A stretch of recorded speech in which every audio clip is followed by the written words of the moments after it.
Welcome to Inspiration and Transformation from the Banks of the Ganga with Sadhvi Bhagwati Saraswati, an American sannyasi living at the Parmarth Niketan Ashram in Rishikesh, India. Sadhvi is president of the Divine Shakti Foundation, a charitable organization bringing education, vocational training, upliftment, and empowerment programs to women and children. Sadhvi is also Secretary General of the Global Interfaith Wash Alliance and Director of the world-famous International Yoga Festival. Join the musings of an American sannyasi as Sadhvi shares the wisdom and teachings of her guru, His Holiness Pujya Swami Chidanand Saraswatiji.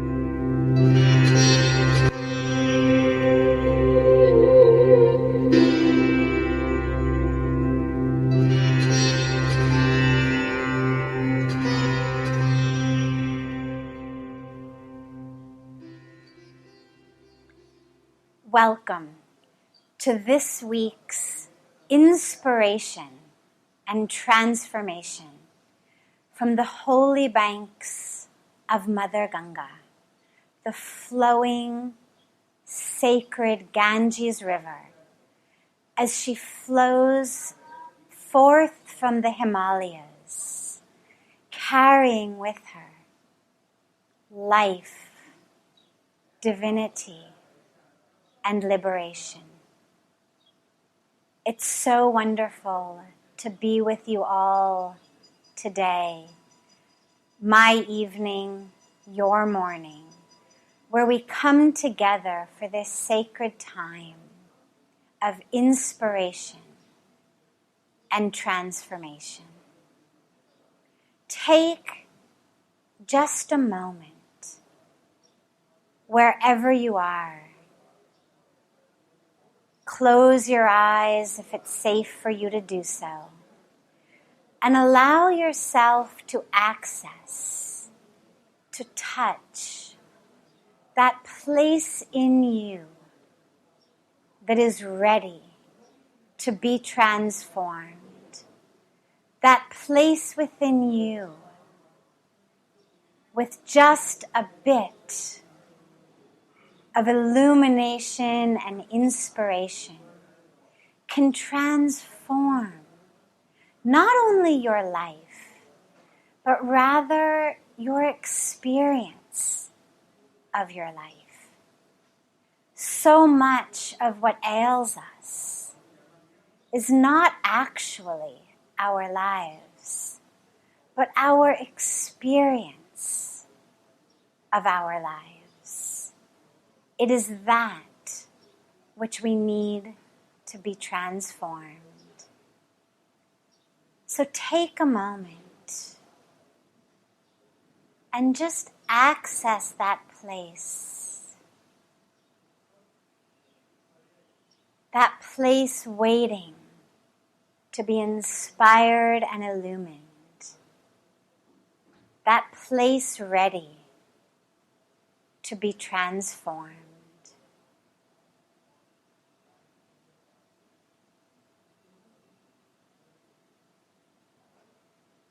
Today, I want to talk about the power of devotion. Devotion is something that those of us in the West tend to shy away from. It's something we even tend to be afraid of. There's something about devotion that makes us feel like if I'm really devoted, I'll lose some of my autonomy. I'll lose some of my individuality. I'll lose some of my control. And so devotion scares us. And yet, devotion is the key. It is the answer. It's the recipe for so much of that which we're yearning for in our lives.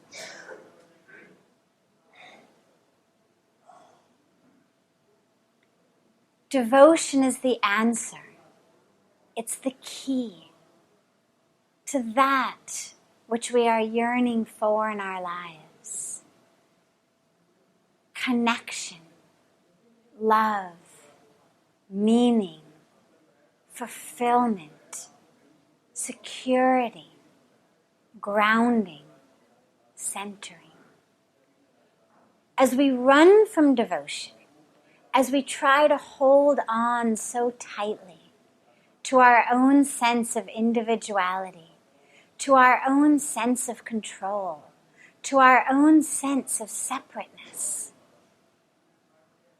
that holding on actually suffocates us.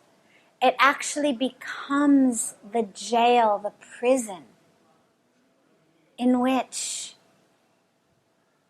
the beat of our heart, the possibility for our lives, actually gets extinguished and suffocated. As we run from devotion, as we fear devotion, we don't even realize how much we are already devoted to. We're already devoted, but we're devoted to our own egos. We're devoted to our own stories, our own histories, our own personalities, our own worldviews. We're already devoted. But we're devoted to things that chain us, that constrict us, that suffocate us. Real devotion frees us. Real devotion connects us to the source of real freedom. In India, in Indian culture, devotion is a prime component. Devotion is something that is seen as one of the highest qualities. And it almost doesn't even matter what you're devoted to. Whether you're devoted to God in one form or in another form, whether you're devoted to your parents, whether you're devoted to your grandparents, whether you're devoted to your guru, whether you're devoted to service, whether you're devoted to the flowing Ganga, to the tree in your backyard, to the birds who come and land on the tree in your backyard. Because through devotion to all of this, we're connecting. We're connecting to that source of love. So real devotion frees us. In India, we talk about bhakti, devotion, as ras. Ras is essence, it's juice, it's divine nectar. So in devotion, we actually flow. Separate, constricted, bound, we stagnate. Through that love of devotion, we actually flow with the ras, with that essence, with that juice. We flow like with the waters of Ganga. And devotion is that which really has within it the power to make everything happen. The Indian scriptures, the stories are full of examples of devotion being the element, the single element that manifests magic, and the element through which all of that which we want comes in our lives. In the West, we are so focused on packaging. If my hair is right, if my makeup is right, if my clothes are right. And there's a great story in the Ramayana where the sister of Ravan was the demon king of Lanka. And his sister, Shurpanakha, was, you could say, Miss Universe of the demon world. And she came to Lord Ram. She came to God, trying to seduce him. Her hair was perfect, her makeup was perfect, her clothes were perfect. Through her powers, she had made herself look like the most beautiful woman. But Lord Ram, the divine, didn't even pay attention to her. He didn't even look at her. All of her powers of seduction went to naught. And yet, in the Ramayana, in the same story, we have Shabri, who is the most beautiful epitome of devotion, of purity, of love. A poor woman, a simple woman, no makeup, no frills, no hairdresser, no fancy clothes, but so devoted to Ram that every day she would sweep her house, sweep the porch of her house, that one day God will come. And he did. In the Ramayana, Bhagwan Ram actually goes to Shabri's house and appears on her doorstep. In the stories of Krishna, in the Mahabharata, there's a beautiful incident that we actually sing in our prayers on the banks of Ganga every day that describe how Krishna was offered this glamorous, sumptuous, delectable feast in the palace of Duryodhana, the evil, greedy, ego-filled perpetrator, you could say, of the Mahabharata war. Krishna didn't eat there. He didn't take any of the fancy, delectable food in the palace. Rather, he went to the home of a simple man, a poor man, and ate the food from his home, from his kitchen, from his plates. So in all of our stories and all of the scriptures, we're given again and again, not just everyday examples, but examples of grace in form, examples of the divine on earth showing up literally at the home of those who are devoted. Not due to the frills, not due to the money, not due to the facilities, not due to the titles or career, but the divine shows up, pulled, called, grabbed, attracted by the power of devotion. And when God, in form, comes due to devotion, when the biggest miracle, the most powerful, incredible miracle of the divine in form, the divine on earth, when God is there, all grace is there, all possibilities are there. Everything we're yearning for, everything we're craving, everything we want is all there with grace. All we need was the purity of devotion. So as we yearn, as we try, as we want for our lives to be successful, to be full, to be meaningful, to be complete, we have to remember the key is devotion. This is OTR-FM, part of the IOM radio network.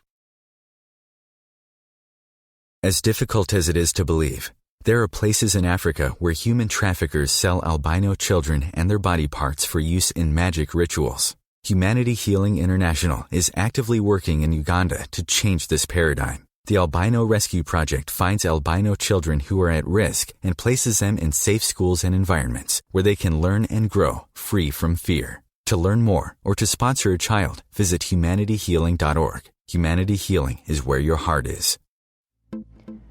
Hi everyone, this is Shay Parker, the host of Best of the Best, which airs live right here on IOM Radio every Tuesday night at 8 p.m. Eastern and 5 p.m. Pacific. I'm super excited to bring you expert guest hosts, spiritual discussions, free psychic readings, and so much more. I can promise that you will not want to miss this one-of-a-kind, fun, yet touching, down-to-earth show. Join us every Tuesday night at 8 p.m. Eastern, 9 p.m. Pacific on OTR-FM. This is Shay Parker, and I can't wait to see you there. When I grow up, I want to be a new pair of blue jeans. When I grow up, I want to be a kid's first computer. When I grow up, I don't want to be a piece of garbage. And if you recycle me, I won't be. Give your garbage another life. Recycle. Learn how at iwanttoberecycled.org. Brought to you by Keep America Beautiful and the Ad Council. Welcome back to inspiration and transformation from the holy banks of Mother Ganga, in the lap of the towering and sacred Himalayas. We're talking today about devotion, about the power of devotion to make everything happen in our lives. The greatest example of that is Hanuman. Hanuman is worshipped as the epitome of devotion, the epitome of bhakti. One of my favorite stories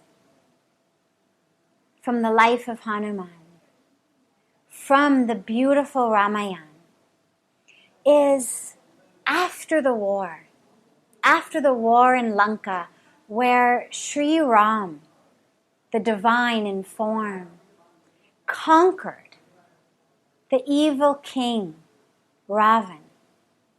A story of goodness vanquishing evil. A story of purity overcoming impurity. Of dharma, righteousness, conquering unrighteousness. In that story, Hanuman is, you could say, the hero of the story. In the form of a monkey, he serves as the one who accomplishes so many of the incredible feats that bring the army of Lord Ram to victory. During the Ramayana, I won't go into all the details here, but during the Ramayana, some of the feats that Hanuman did, where he flew across the ocean. He flew from India to the island of Lanka, now what we call Sri Lanka. He made himself enormous. He made himself tiny. He flew to the top of the Himalayas and carried the entire mountain in his hand in order to rejuvenate and resuscitate Lakshman, the brother of Sri Ram. But after the war, when Hanumanji is asked, Hanumanji, how did you do all that? How did you fly across the ocean? How did you make yourself enormous and tiny? How did you carry the mountains in one arm? How did you put the sun under your armpit? How did you do all of that?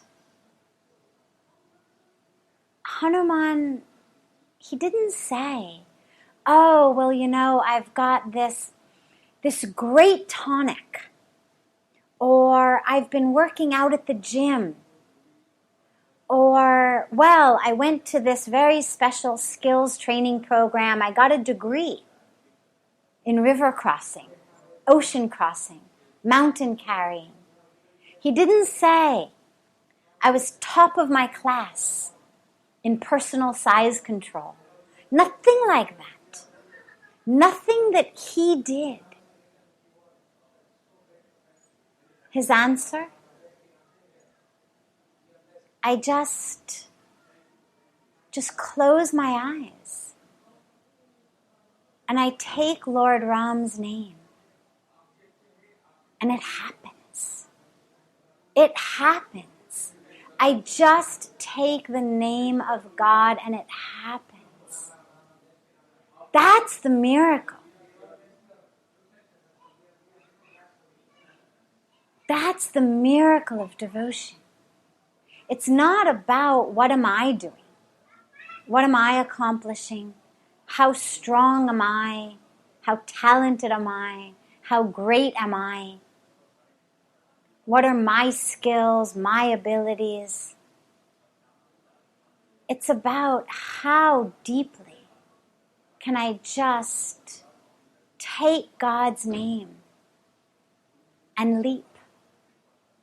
And that devotion is so full that Hanumanji is also the perfect example of what we mean when we really talk about full, single-pointed devotion. After being such a hero in the war, Sita Ma, Lord Ram's wife, says to him, Hanuman, you were so great. You saved me. Here as a gift, let me give you this very precious necklace of pearls. And she gives to Hanumanji a very, very, very precious, expensive pearl necklace. So Hanumanji takes the necklace and he looks at it and he holds up each pearl, examining it. And then after he's examined it, top, bottom, left, right, he bites into it, again looks at it, spits it out, goes on to the next pearl. So he's doing this pearl by pearl by pearl. Finally, Sita Ma says to him, Hanuman, what are you doing? I just told you this is a very, very precious necklace. You're tearing the pearls off one by one. You're biting them. Hanuman, what are you doing? And Hanumanji says, Sita Ma, you told me it was precious. If it's really precious, Lord Ram is here. Because where Lord Ram is, that's what's precious. His presence is what makes everything precious. So I'm looking for Ram in these pearls. As you told me, they are so precious. And that means that Lord Ram must be here. So I'm looking top and bottom, left and right, in the middle, and where I can't find him, I'm spitting it out because it means that pearl is useless. I'm waiting for the one where Ram is there. That is devotion.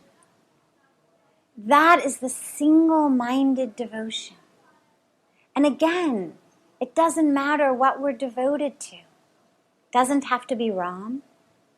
Doesn't have to be God in form, God with name. If it is, it could be, of course, any name, any form. It can be humanity. It can be service. It can be love. It can be truth. It can be spirit. It can be the divine in the form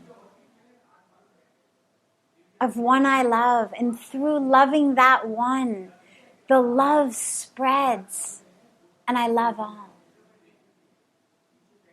But that love is what makes everything possible.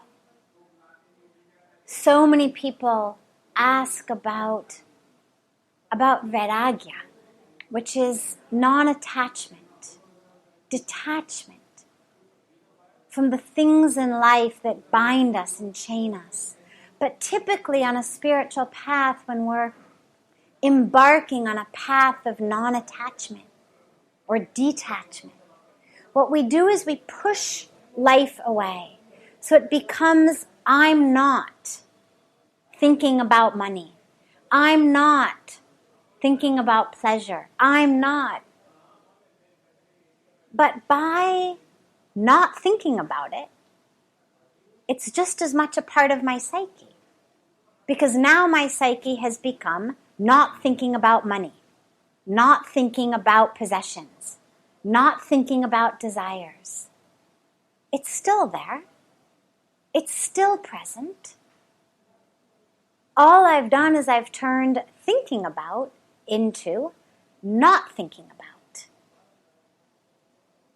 Then my entire existence becomes not thinking about whatever it is I'm not thinking about.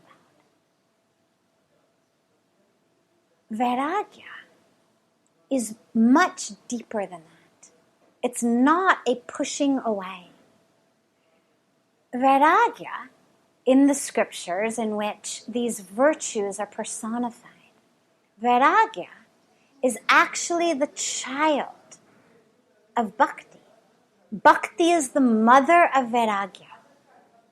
And the reason that I share this here when we're talking about devotion is that through devotion to something that is higher, more, bigger, deeper, all-pervasive, divine, what's happened is I have become reattached to that divine. So automatically, as I reattach myself to the divine, the hold of these little things on me becomes less and less. But I haven't focused on pushing them away. Rather, I have focused on reattachment to the greater, to the bigger, to the wholer, to the more complete, to the divine. And in that reattachment, I've automatically become less attached, detached from that which was binding me. So bhakti, devotion, not only brings about this great joy and juice and nectar in our lives, but it also is freedom. Freedom from the chains that bound us. Imagine that you're walking down a beach, collecting seashells or rocks. You think they're shiny, they're pretty, I hold them in my hands. Maybe we even hold on very tightly. Then at the end of the beach, there is someone there with a bucket full of diamonds. And he or she is pouring the bucket of diamonds to us. But our hands are full of rocks and seashells. What are we going to do? Immediately and instinctively, we're going to drop the stones, drop the seashells, because we understand these diamonds are of infinitely more value. That's what bhakti does. The minute that we start to really have that juice of devotion flowing in our lives, we automatically empty our hands of all of that which kept us from it, all of the chains, all of the prisons, whether it was our ego, whether it was grudges or anger, whether it was some aspect of our history that we've been holding on to, patterns of behavior, expectations that weren't fulfilled.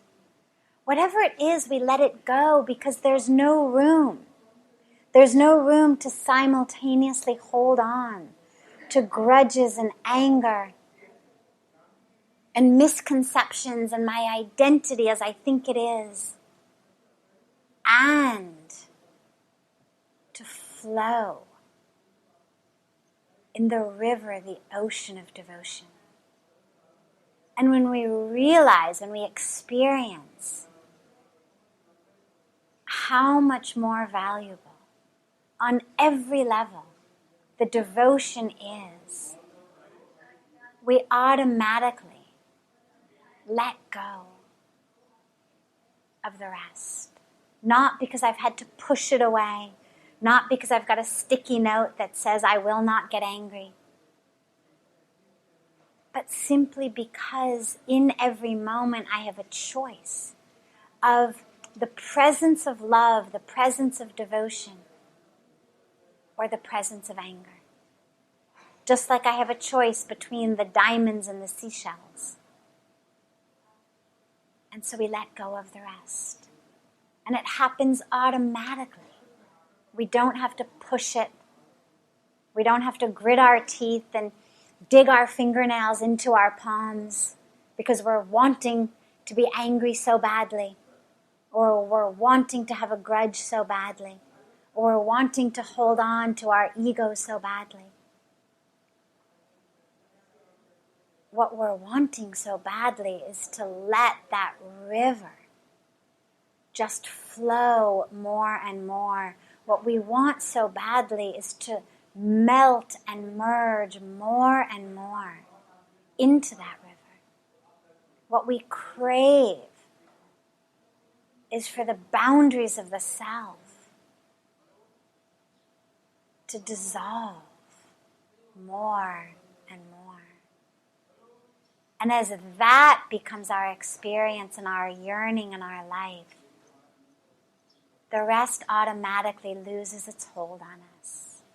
So we find ourselves not only in a river of love and devotion, but in a life of freedom.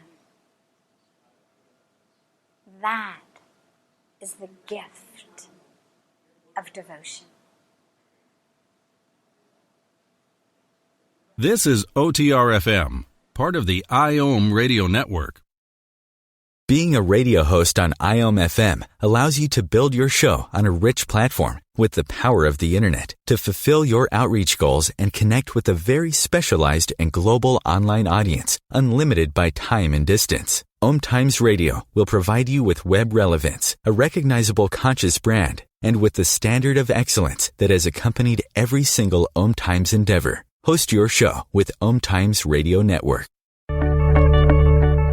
Do you have time to read that inspiring book or that blog post you've been meaning to get to? In your busy world, how do you improve yourself and keep your life going? I'm Lisa Kay, and my Between Heaven and Earth radio show can transform your life just by listening. Be uplifted with inspiring topics, positive stories, and ideas that really work. Between Heaven and Earth Radio is conscious living for your soul, every Wednesday at 4 p.m. Eastern Time. Like Baldwin with People for the Ethical Treatment of Animals. I grew up loving circuses and other traveling animal shows, but it never occurred to me what life might be like for the animals. Training wild animals to do things they don't understand takes force. Routine discipline with a hook or whip with the heel of a boot shows the animal exactly who's the boss. Don't patronize animal acts. Please contact People for the Ethical Treatment of Animals. 757-622-PETA. As we speak about devotion, along with devotion comes surrender. Because when we really are devoted, when we really and fully love, we surrender. Whether we're surrendering to the divine with a name, with a form, surrendering to the divine with no name or form, surrendering just to the universe, the spirit. As we connect and love, really love through the power of devotion, we automatically surrender. It happens even with our loved ones. If you think about even physically being in the arms of a loved one, as you hug the loved one, do we hold on to our own muscles very tightly? No. we let ourselves go into the embrace of the loved one. If we're holding on, it isn't full love. As we love, we let go. Whether it's physically in an embrace, whether it's lying in the lap of our own mother, surrender to her. Children asleep in the arms of their mother, where there's real devotion, real full love. There's surrender. Begins, of course, on the physical level.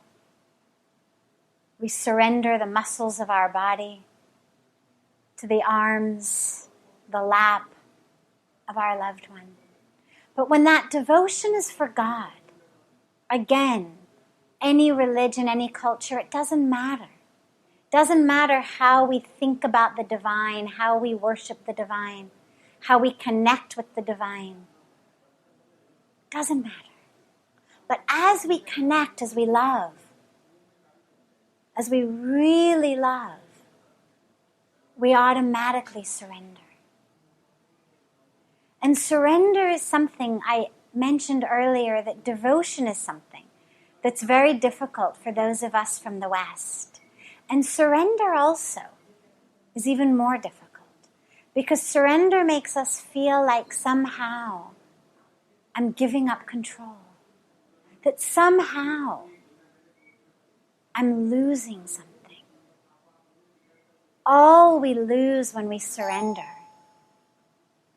all we lose when we surrender is the perspiration, the sweat, the tension that comes from the death grip that we currently have on our lives and on those around us. Most of us literally hold on to every aspect of our life with a death grip. And that death grip itself is what prevents us from being free. There's a beautiful parable that I love of a man, and he's holding on to a rope. And he's holding on to the rope with both of his hands. And he hears an angel come. And the angel says to him, "Let go of the rope." And he says, "I can't let go of the rope. If I let go, I will fall. I'll plummet to my death." So the angel says, "Okay, just let go with your pinky." So the man says, "Okay, I can let go just with my pinky." So he lets go just with his pinky.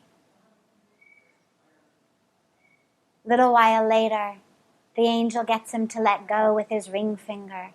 One by one, in her soothing, serene voice, she gets him to let go, finger by finger, of this rope he's holding on to. Finally, he's holding onto the rope with only one finger left. And the angel says, "Let go." "Let go?" he says. "I can't let go now. This is my last finger. If I let go now, I'll really plummet and fall. By some grace of yours, this one finger has enough strength that it has held me up as I've let go with the other 9. But if I let go with this one, then for sure, of course, there will be nothing to hold me up." The angel says, "Let go." And somehow, through her soothing voice, somehow through her presence, the man lets go. And he doesn't fall. So he's very surprised, and he looks down as he expects to see himself plummeting to the earth. And when he looks down, he realizes he's been standing on solid ground the entire time. And I love the parable because this is what happens in so many of our lives. We hold on literally with this death grip to what we think is keeping us afloat. Whether it's a career, a title, whether it's just my own sense of myself, who I am, what I like, what I don't like, what my personality is, what I do, what I don't do. Whether it's holding on to how the people around us are, how our families act, how the rest of the world acts. We hold on with this death grip.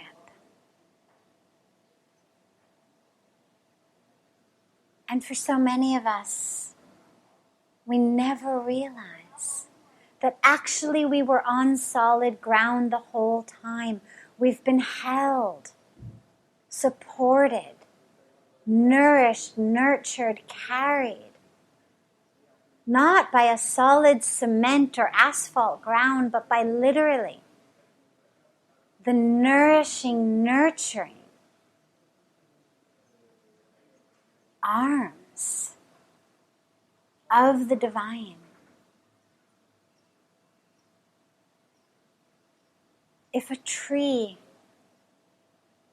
refuses to have its roots in the ground, no matter how tall it is, it will collapse. Because it is the roots that nourish and nurture it. It is what the roots get from the ground that keep that tree alive. And for us, it is that connection.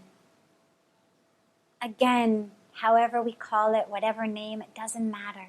But that rooted connection to the divine, to the universe, to spirit, to that which flows through all of us, that which connects us to love.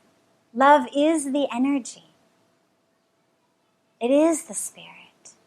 It is the flow. But we have to surrender to it. There's a beautiful poem that says something like, as children bring their broken toys with tears for us to mend, so I brought my broken dreams to God because He was my friend. But then, instead of leaving Him in peace to work alone, I hung around and tried to help with ways that were my own. At last, I snatched them back and I cried, "How could you be so slow?" "My child," He said, "what could I do? You never did let go." In order for the divine, for grace, for the universe to flow through us, for us, we have to let go into that flow. Letting go doesn't mean I sit on a couch and eat potato chips and watch soap operas and just expect that grace is somehow going to build my home and feed my children, take care of my medical expenses, fill my car with gas. That's not what letting go means. What letting go simply means is I recognize that I'm on solid ground, that I don't need to hold on with this death grip to the rope that I think is keeping me up, but actually has just paralyzed me, because if both my hands are on a rope, there's nothing I can do. There's nothing I can accomplish. There's no one's hand I can hold. So letting go means I take my hands off the rope. I recognize I'm on the solid ground. being carried, being nourished, being nurtured by you, by a power that cares for everything on this earth. A power that creates homes and food and ways of living for every species on earth. A power that tells a caterpillar when the right time is to climb a tree and weave a cocoon. The power that transforms it into a butterfly and then says, break free, cocoon, you can fly. It means letting go, surrendering to the power through which our rivers flow, the power through which the sun rises, the power through which the rain falls.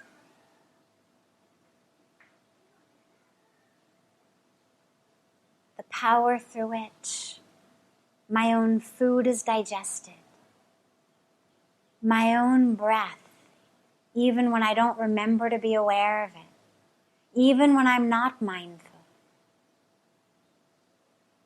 I surrender to that which breathes my breath. I surrender to that which makes my blood flow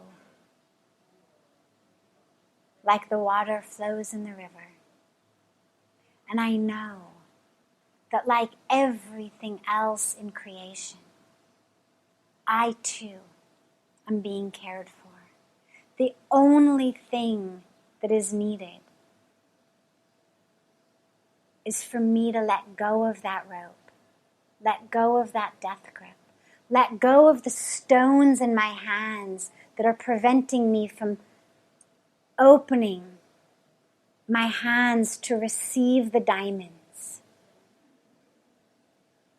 Letting go of who I think I am, the smallness that I think I am, to make room for the awareness of the truth of who I am. That me already exists. It's not about self-development or becoming great. It's about making room for the awareness of who I am. Making room for the awareness that I'm not this body. That I'm the soul, the consciousness, the spirit, the fullness, the entirety. And as I make room for that, as I surrender and I bow out of the way, into that space flows grace. Into that space flows the truth, which fills me way more than what I thought I was holding on to. Fills me way more than all of the food I could stuff in my stomach to feel satisfied.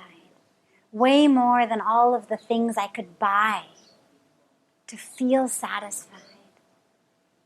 Way more than all of the things I can do, download, order, in order to feel whole. More than all the things I could become in order to feel worthy. Because that's what we keep doing it for. We're eating, we're buying, we're accumulating in order to feel full and satisfied and whole. We're doing and achieving to feel worthy of occupying our space on earth. But who I am already,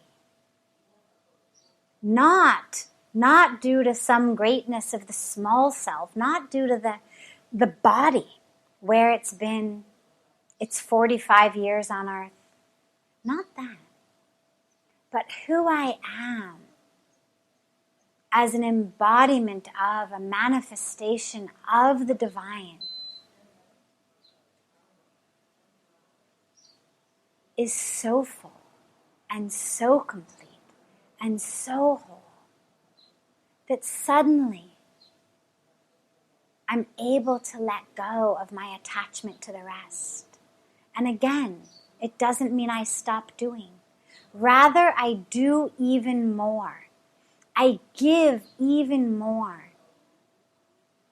It's like that beautiful poem from Khalil Gibran about giving. And he speaks in the poem, I'll paraphrase it, but he speaks in the poem so beautifully about giving. Giving in the way the flower gives the fragrance. Giving in the way the trees give the fruit. That is the way we give. So actually our doing, our serving, our giving becomes even more. I don't let go of what I do. I just let go of that death grip of who I think it is that's doing it. What I think I'm going to gain from doing it. How I think the rest of the world should respond to me doing it. If I can let go of those, the universe flows through me. The universe that makes the flowers open and give fragrance. The universe that turns caterpillars to butterflies. That makes apples hang on apple trees. Everything in nature gives and serves. And that is our nature as well. To become the greatest tool, the greatest vehicle of that flowering, of that fruiting, of that blossoming that each of us can be. But we can only be that when we allow the grace to flow through us. When we allow space for that flow of the grace. When through our devotion we're able to just surrender. I'll take a few minutes. Close your eyes. Wherever you are, if it is safe to do so, close your eyes. If it's not safe to do so, if you're driving or walking, don't worry. Just bring the awareness, the consciousness to the breath.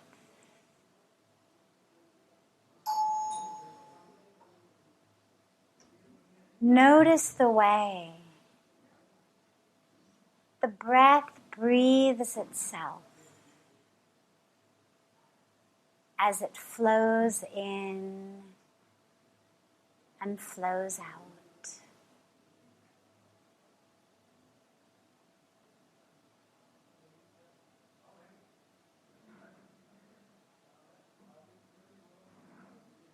Bring the awareness to the experience of the breath low in the abdomen.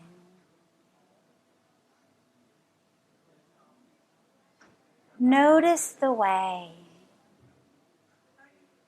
the abdomen expands on the inhalation and releases on the exhalation.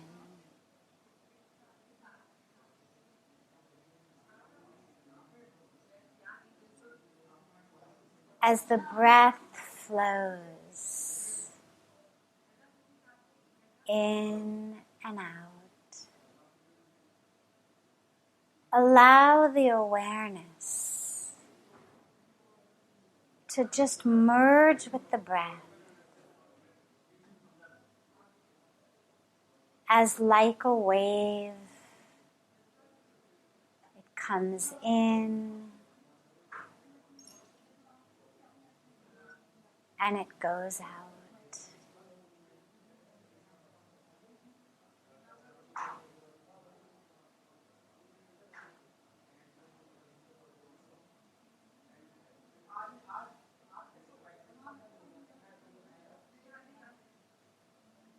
As you exhale, on each exhalation,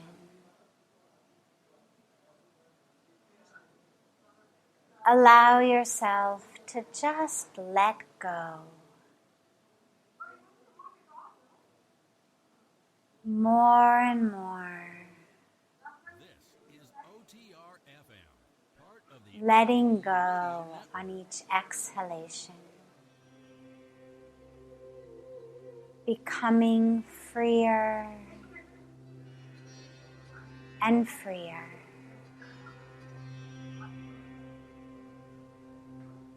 As we flow with the breath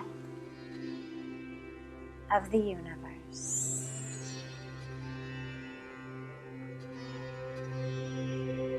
Letting go. Letting go on each exhalation.